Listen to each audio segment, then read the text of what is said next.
देखें, शिव का भजन क्या कुछ दे देता है अपने भक्त के लिए, ये सत्य। पुराणों की कथा पर तो कई बार लोग शंकाएं संदेह करते हैं। जो शंका संदेह करता है वो शिव महापुराण सुनने का अधिकारी नहीं है। लेकिन जो अब मैं श्रवण कराने जा रही हूं, ये कुछ वर्षों पूर्व की घटना है। और देखिए भगवान शिव क्या कृपा करते अपने भक्त के लिए, आपको इस सुंदर से जीवन की सत्यता से पता चलेगा। झांसी के अंदर मऊरानीपुर एक जगह है,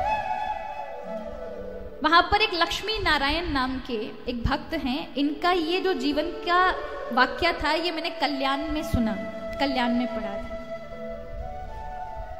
और देखिए कल्याण में जो भी चीजें होती हैं वो सत्य होती हैं महाराज। भक्त अपने जीवन का अनुभव बताते हैं।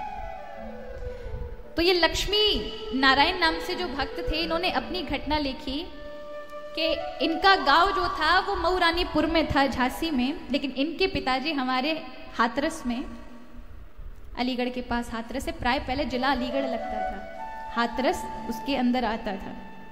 अब अलग अलग हो गए, लेकिन हाथरस के अंदर वे आड़तिया का काम करते थे। आड़तिया जानते हो ना, अनाज वगैरह मंडी में, उनमें आड़तिया थे। तो उस समय उनके पिताजी वहाँ मऊरानीपुर झांसी से यहाँ अलीगढ़ आया करते थे, हाथरस आया करते थे। तो उनके साथ ही एक बुजुर्ग थे जिनका नाम था हीरालाल जी। उनके घर में कोई संतान नहीं थे, वे वृद्ध हो गए, ना कोई उनको भोजन कराने वाला, ना कोई संतान। तो ये जो अपने जीवन का वृत्तांत बता रहे थे, ये लक्ष्मी नारायण जी के पिताजी ने उन वृद्ध को लिया और अपनी झांसी मऊरानीपुर गांव आ गए कि किसके सारे यहाँ जीवन यापन करेंगे, इनको चलो हम अपने घर ले चलें। तो वह वृद्ध घर आ गए, लेकिन वो शिव के बड़े भक्त थे। देखिए शिव जीवन में कृपा करते हैं तो क्या नहीं दे देते। ये वृद्ध भगवान की भक्ति करते थे, शिव की। बिना शिव को का भजन किए, उनके शिवलिंग पर बिना जल चढ़ाए कुछ खाते पीते नहीं थे। इन्हें कुछ ज्यादा पढ़ना लिखना नहीं आता था, कुछ छोटी मोटी टूटी फूटी हिंदी से पाठ कर लेते थे। हमेशा शांत रहना, क्रोध नहीं करना, सबसे कुछ ही दिनों में अपने प्रेम से सब घर वालों का हृदय जीत लिया, और सब इनको बब्बा जी कहते थे।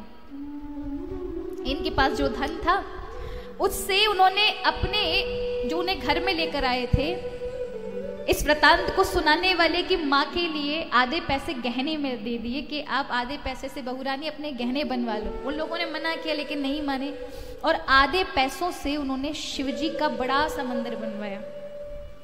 एक कोठरी बनाई जिसमें पुजारी जी भजन पूजा कर सके, वहां मंदिर की सेवा कर सके, और वो सारे टाइम मंदिर में रहते थे, शिवजी का ही भजन करते थे। लेकिन कहते हैं ना, जीवन में पाप कर्म होते हैं तो वो आड़े आते ही हैं। 4-5 वर्ष बाद उन वृद्ध के नेत्र चले गए, आंखों की रोशनी चली गई। आंखों की रोशनी जाने के बाद अब वह दर्शन भी शिव का नहीं कर पाते थे। उन्होंने मंदिर तो बनवाया, पर वह शिव के दर्शन करने के लिए लायक रहते थे, रोते थे कि प्रभु न जाने मैंने कौन सा अपराध किया कि वृद्ध अवस्था में मेरे नेत्रों की रोशनी चली गई। मुझे इस बात का डर नहीं कि मैं संसार को नहीं देख सकता, मुझे अपने आप पर ये लज्जा आती है कि न जाने कौन से कुकर्म किए उसके कारण आज मेरी आंखें चली गई, मैं आपका दर्शन नहीं कर सकता। मैं थोड़ा बहुत पढ़ लेता था, वो नहीं पढ़ सकता। पर कोई बात नहीं भोलेनाथ, आप तो मुझे देख रहे हैं। इसी भावना से वो भजन करते थे। एक बार एक माघ का मेला लगा, तो परिवार के सारे लोग मेले में चले गए, और आज पूरे दिन किसी ने उनको भोजन का नहीं पूछा, वो मंदिर में पड़े रहे। सांझ के समय अचानक से घर वालों को ध्यान आता है, बब्बा जी तो भूखे हैं, मंदिर में पड़े हैं, जाकर ले आओ। तो नन्हा सा बालक जाता है लेने के लिए उस परिवार का। ये वही बालक है जो अपने सत्य घटना वृत्तांत बता रहे हैं, जिनका नाम लक्ष्मी नारायण है। ये जाते हैं बब्बा जी के पास, डंडे के सहारे से उन्हें उठाते हैं, लेके आ रहे थे, और अचानक से देखते हैं मंदिर के बाहर ही एक विशाल काय आदमी धोती कुर्ते में पगड़ी बांध के खड़ा था। वो लड़के से पूछता है, ये बूढ़े को कहाँ ले जाते हो? अब वो लड़का बिल्कुल शांत हो गया। बब्बा जी बोले, ये मेरा नाती है, घर लेवा ले जा रहा है। क्यों? डंडे के सारे से कहां से आ रहे हो? बोले भैया मेरी आंख नहीं है, शिव मंदिर गया था तो वहीं से आ रहा हूं। तो उस व्यक्ति ने हंसते हुए कहा व्यंगात्मक, अरे अंधे हो, क्या कर लेने गए थे मंदिर में? देख तो सकते नहीं हो, तो क्यों गए थे मंदिर में? बाबा जी मुस्कुराए और कहा देखो मैं ही तो नहीं देख सकता, पर मेरे शिव तो देख सकते हैं मुझे। मेरी ही तो आंखों में सामर्थ्य नहीं है, पर मेरा शिव तो त्रिकालदर्शी, वो तो मुझे देख रहे हैं, बस मैं इसी में प्रसन्न हूं। उस व्यक्ति ने कहा दिखाओ तुम्हारी आंख में देखूं तो सही, बनने लायक है कि नहीं? बाबा जी ने कहा क्या आप वैद्य हैं? बोले हाँ देख लेते हैं। आंखें देखी और कहा आंखें तो बन जाएंगी तुम्हारी। तो बाबा जी ने कहा देखो हम अभी नहीं, बेटा और बहू से पहले सलाह लेंगे फिर बनवाएंगे। बोले काम करते हम दवाई लगा जा रहे हैं, 2 दिन बाद जब हम आएंगे तब दवाई खोल देंगे, अगर सलाह मानी तो फिर आपकी आंखों का ऑपरेशन कर देंगे। उसने वृद्ध ने कहा ठीक है दवाई लगा जाओ।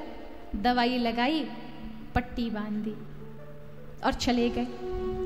शाम को बहू बेटों के बीच में बैठ के बाबा जी ने कहा कि एक व्यक्ति वैद्य है, वो 2 दिन बाद आएंगे हमारी आंखें बनाने के लिए, हमने बात कर ली, आप कहो तो बनवा लें।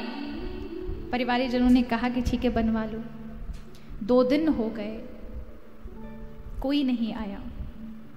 तीसरा दिन हो गया, तब भी कोई नहीं आया। चौथे दिन उस समय बब्बा जी ने देखा कोई नहीं आया तो आंखों की पट्टी खोल दी गुस्से में। बहू पता नहीं कौन बेवकूफ बना के चला गया, ये क्या लगा गया मेरी आंखों के सामने। और जैसे ही खोली तो क्या देखा, सब कुछ दिख रहा था। चिल्लाए बहू जी मेरी आंखें ठीक हो गई, बेटा जी मेरी आंखें ठीक हो गई। और बूढ़े रोने लगे, झर झर अश्रु बहने लगे। मेरे शिवजी आए, मेरे शिवजी मेरी आंख बना गए, मेरी आंख बना गए। दौड़ कर शिव मंदिर की ओर भागे। बाबा मैंने आपसे कहा था ना कि मैं आपको नहीं देख पाता, मेरी आंखें चली गई, लेकिन आप मेरी आंखें बना गए, पहले से भी अति सुंदर बना गए। देखें भोलेनाथ की भक्ति का ये असर है, अपने भक्तों के लिए वे क्या नहीं करते।